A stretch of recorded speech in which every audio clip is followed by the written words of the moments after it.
So I'm going to say a few words today, formatted a little differently than what we've seen so far.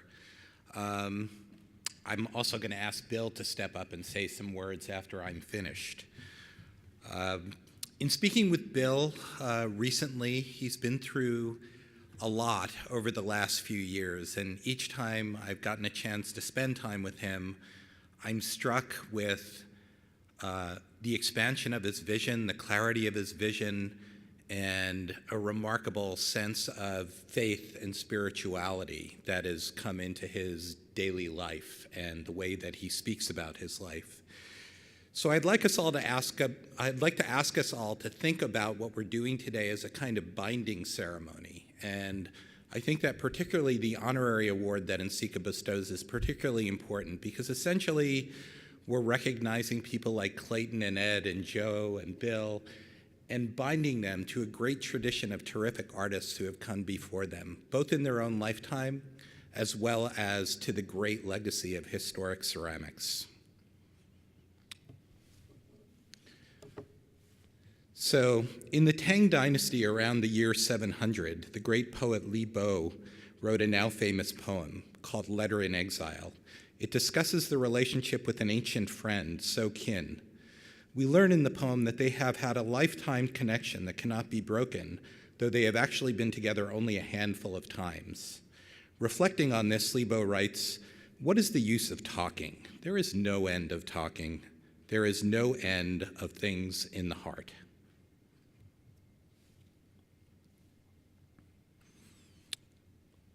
Bill has said, trust your passion, identify your dreams, and find the courage to share them with others, no matter how many times they call you a fool. The friends in this poem have made indelible impressions on one another. The passing years, events, and distance only make this influence more vivid. They have shaped one another's lives. It is as though they are binary stars, points of light separated by thousands and thousands and thousands of miles of darkness. The difficulty is always in how to make it across this distance of darkness that separates one point of light to the next. Bill would call this first step into the darkness faith. And his work has made many of us in this audience feel we are his ancient friends. A list of things that made impressions on me when first visiting Manchester Craftsmen's Guild on a very cold, early winter day in 1989. The light, the look and feel of the materials in space, the circular windows and archways reminiscent of indigenous African architecture, the cast vertical masonry reminiscent of Frank Lloyd Wright's Usonian houses, the rivulets carved by Tadao Aramoto on the boardroom table, the heat of a cup of coffee warming my fingers in a hand-thrown cup.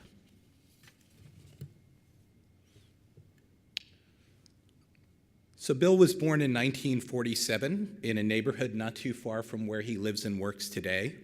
This commitment has been lifetime.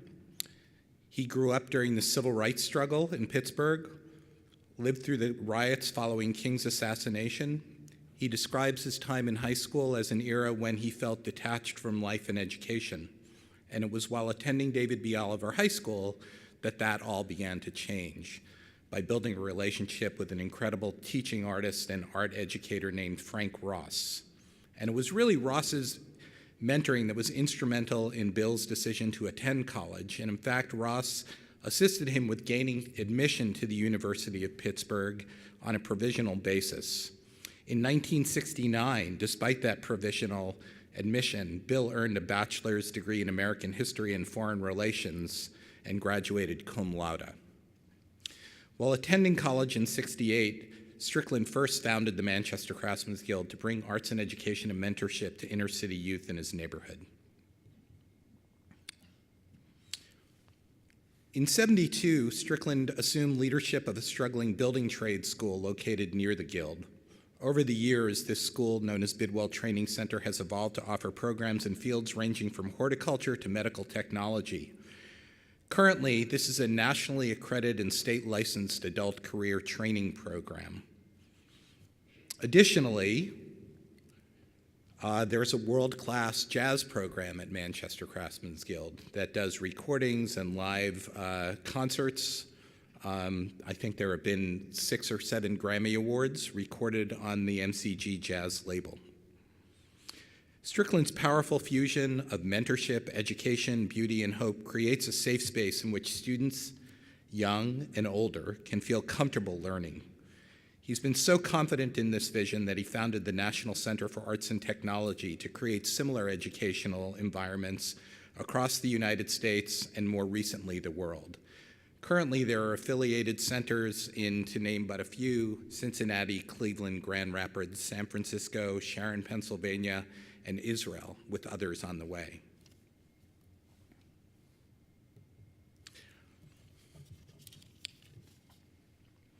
So this is a slide that may look a little familiar to you, some of you. I opened this slide at last year's conference. It's an image of an ancient Babylonian sculpture of a figure called King Ur-Nama.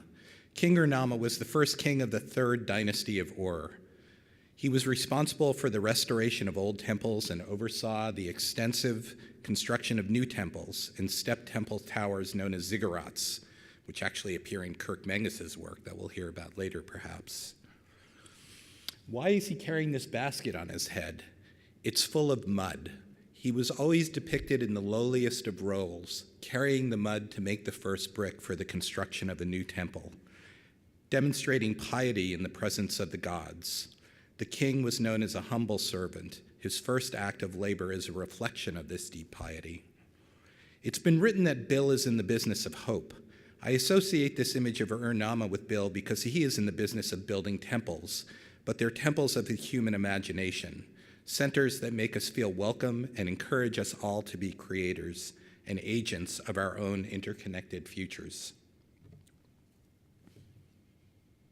In case any of you doubt this story, this is a picture of Bill circa 1964, demonstrating at the Three Rivers Arts Festival. An attorney found this image in a portfolio of the Teenie Harris estate when it was being given over to the Carnegie Museum of Art. I think of this context and try to place Bill in the company of other great Black creative leaders. And this quote by Lorraine Hansberry, who's a few years older than Bill, but she talks about something that says, the thing that makes you exceptional, if you are at all, is inevitably that which also makes you lonely. And I think as we celebrate Bill, we really need to appreciate the incredible loneliness of this vision and the long period of time that it's taken to reach the place where he is now. What's also powerful to me about this is that Hansberry achieved similar heights of intellectual and creative achievement, but her family was literally firebombed out of their neighborhood in Chicago, which has actually drove her to New York and really compelled her to pursue an artistic career.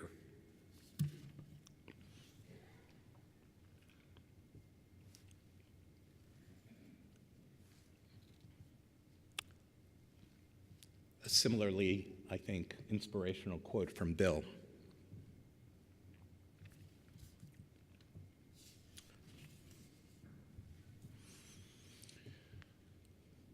So let's talk a bit about Bill as a maker. We celebrate this honor for Bill as a member of the council. We're here to celebrate his pots, his making of pots, his making of people's lives, and his making of the human spirit. We celebrate Bill and recognize him as a leader of the national and international clay family that NCECA encompasses, the pleasures and insights of how things are made and the people who make them. Noted contemporary craft scholar Glenn Adamson learned about ceramic objects in the second week of an undergraduate class during a handling session where students were permitted to hold objects and turn them over.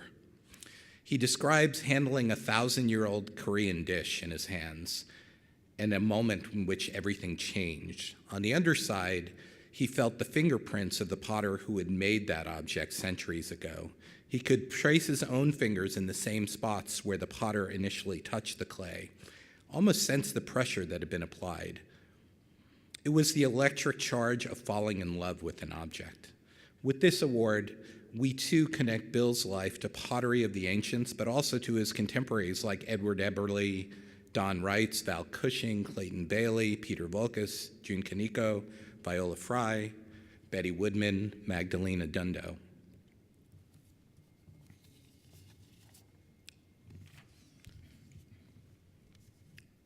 So earlier today, Mark Shapiro did a presentation here where he shared a theory that matter was not only made of the same molecules and chemicals and elements that we are, but that also it is porous. And it's this porosity and similarity of makeup that create an opportunity for kind of the resonation between objects and people. And I think that this is surely what's occurred in Bill's life and his experiences with Frank Ross, but also with many of us here in the audience have had that same kind of influence and affect that we've enjoyed through Bill's life. And having learned so much from Bill, I know that his words are of far more import than my own, and I'd like him to come up and share some thoughts with you.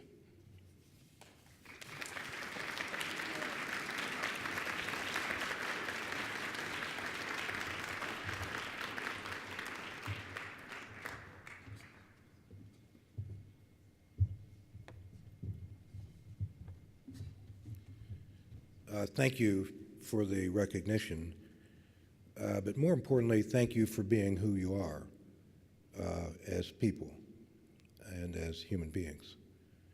And I'm grateful to be honored by you, who I consider sort of my extended family. And the story that Josh didn't, or he modified the story in that I basically was flunking out of public school because I never paid attention to academics, but I did pay attention to clay. And so I made a deal with the administration of the school that if they graduated me, I would give them pots, which they could give to their families, and they gave me passing grades, and that's how I got out of the University of Pittsburgh. And so why that's important is I ended up becoming a trustee of the University of Pittsburgh, and I now sit on the executive committee of the university, and they gave me a PhD.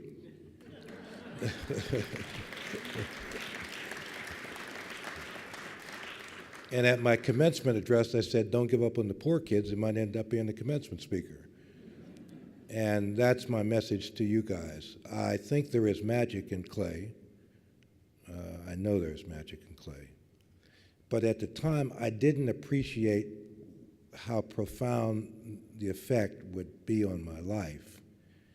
And it's opened up pathways of opportunity to others. And so my goal, my life goal, is to build as many of these centers as the world can tolerate. Yesterday.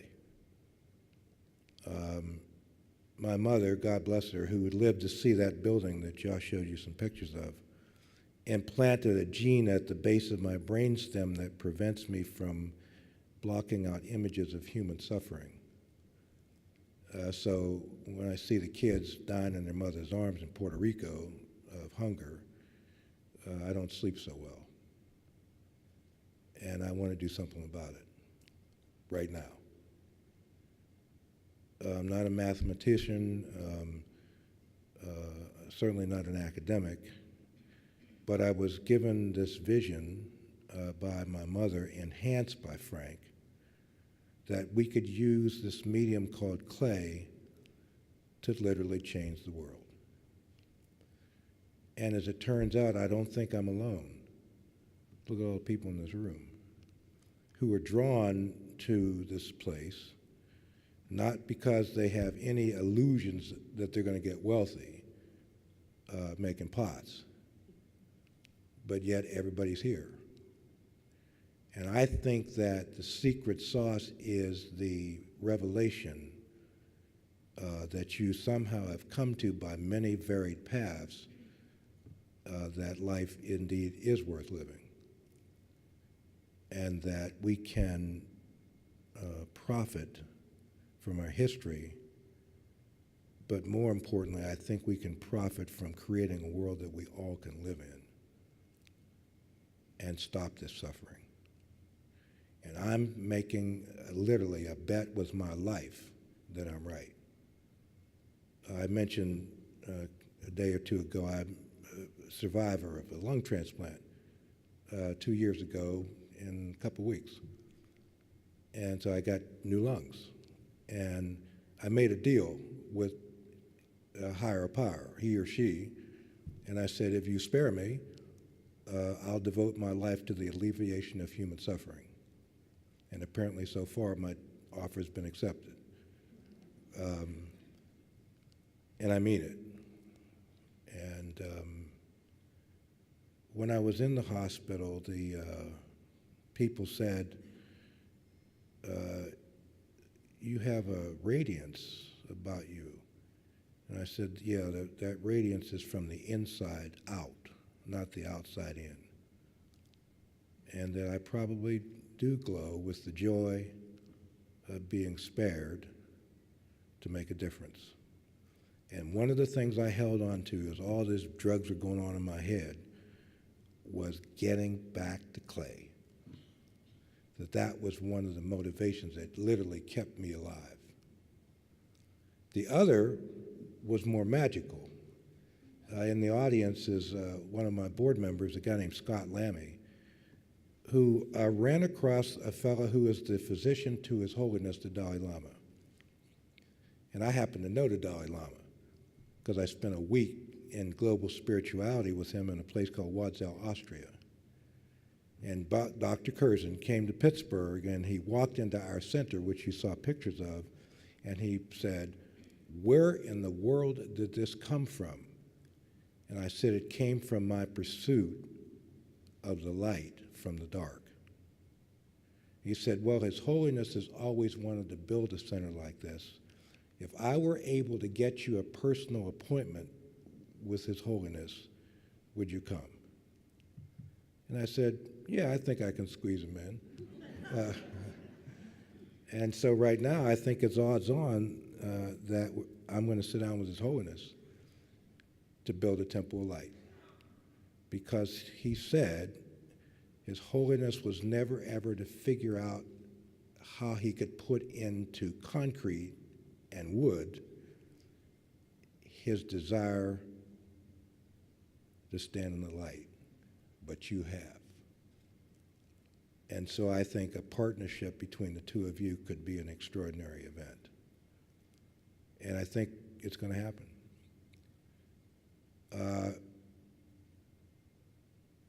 Keep in mind that this is all because of an art teacher in an inner city black neighborhood who ignored the fact that my grades were terrible, but he saw something in me that said, this child is going to make a big difference in the world. And I think by this honor that you have very graciously bestowed on me, it's a marker in my own journey for which I'm very grateful. And thank you for being the wonderful and God-acknowledged people that you truly are. Thank you.